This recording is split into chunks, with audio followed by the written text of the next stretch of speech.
Welcome to Zen G kids. स्वस्तिक और सेब का पेड़। हर साल स्वस्तिक को अपने स्कूल की गर्मियों की छुट्टियों का इंतजार बेसब्री से रहता था। कारण था उसका और उसके परिवार का सालाना सफर मसूरी में नानाजी का घर। नानाजी का घर पहाड़ियों के बीच बसे एक शांत सुंदर गांव में था। चारों तरफ ऊंची ऊंची पहाड़ियां थीं और उनके बीच नानाजी का छोटा प्यारा घर किसी पेंटिंग जैसा लगता था।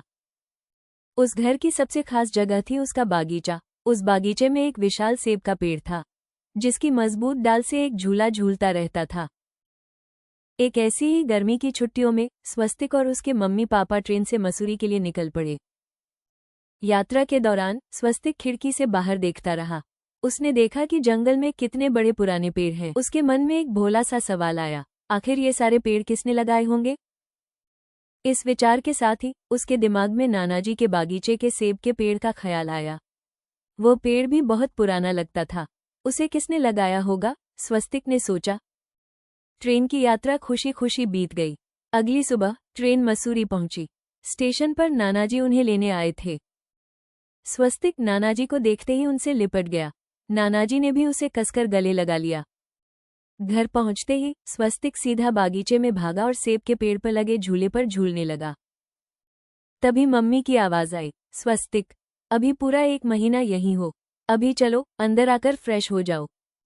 दोपहर में पूरे परिवार ने एक साथ बैठकर खाना खाया और ढेर सारी बातें की। शाम में नानाजी और स्वस्तिक बागीचे में गए। नानाजी अपनी आराम कुर्सी पर बैठे थे और स्वस्तिक झूले पर। स्वस्तिक ने झूले को धीमा किया और उत्सुकता से पूछा, नानाजी, हमारे इस सेब के पेड़ को किसने लगाया था? नानाजी प्यार से मुस्कुराए, मेरे प्यारे बच्चे, आज तुम्हें ये सवाल क्यों याद आया? स्वस्तिक बोला, आज सुबह जब हम ट्रेन से आ रहे थे मैंने बाहर बड़े बड़े पेड़ देखे, फिर मुझे अपने बागीचे के इस पेड़ का ख्याल आया।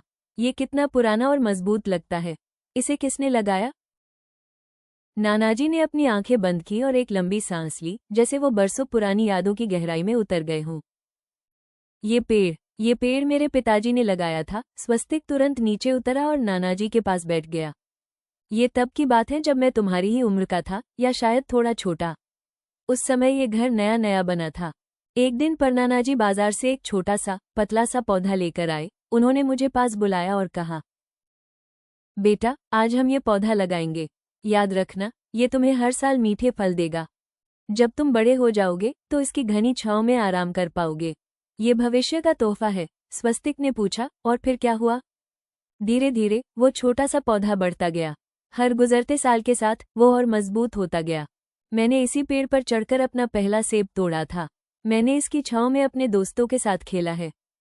और आज देखो, तुम इसी की डाल से बंधे झूले पर झूल रहे हो। देखो स्वस्तिक, ये पेड़ हमें एक बहुत बड़ी बात सिखाता है। जीवन में हर अच्छी चीज को बढ़ने में समय और देखभाल लगती है, और उसके पीछे किसी की मेहनत छिपी होती है। किसी ने बरसों पहले एक छोटा सा पौधा लगाया ताकि आज तुम इसकी मीठी छाया और फल का आनंद ले सको। ठीक वैसे ही जो बड़े बड़े पेड़ तुमने ट्रेन से देखे, उन्हें भी किसी ने इसी तरह लगाया होगा।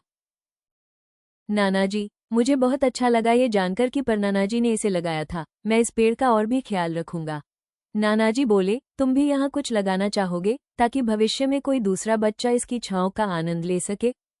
हाँ नानाजी, मैं जरूर लगाऊंगा। कल हम बाजार से एक पौधा लेकर आएंगे और उसे यहीं लगाएंगे। शाम की सुनहरी रोशनी में नानाजी और स्वस्तिक उस पुराने सेब के पेड़ के नीचे बैठे रहे। पेड़ अब स्वस्तिक के लिए प्यार, देखभाल और विरासत का प्रतीक बन चुका था। लाइक, शेयर, सब्सक्राइब जरूर करें।